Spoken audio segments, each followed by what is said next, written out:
இன்னைக்கு மட்டன் சுக்கா செய்கிறோம். வெள்ளை பூண்டு மிளகா பூண்டு எல்லாம் வதக்கிக்கலாம். இங்கே பாருங்க எல்லாம் நல்லா வறுபட்டுட்டு அடுத்து ஆனியன் ஆட் பண்ணிட்டு போகிறோம். மிளகா நல்லா கருகிட்டு இப்போ வெங்காயம் ஆட் பண்ணி போகிறோம். மட்டன் சுக்காக்கு வெங்காயம் நிறைய ஆட் பண்ணணும், அப்பதான் டேஸ்டா இருக்கும். வதங்குறதுக்காண்டி சால்ட் ஆட் பண்ணிக்கிறோம். நல்லா வதங்கட்டப்ப.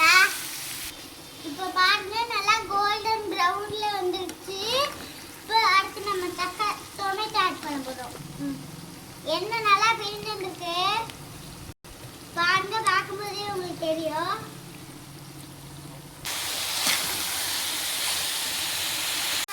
மட்டன் ஆட் பண்ண போறோம்.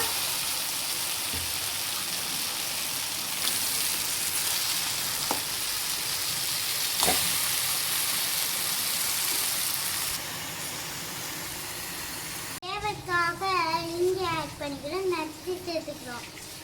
அடுத்து நல்லா வதங்கிடுச்சு, மிளகா பொடி ஆட் பண்ண போகிறோம்.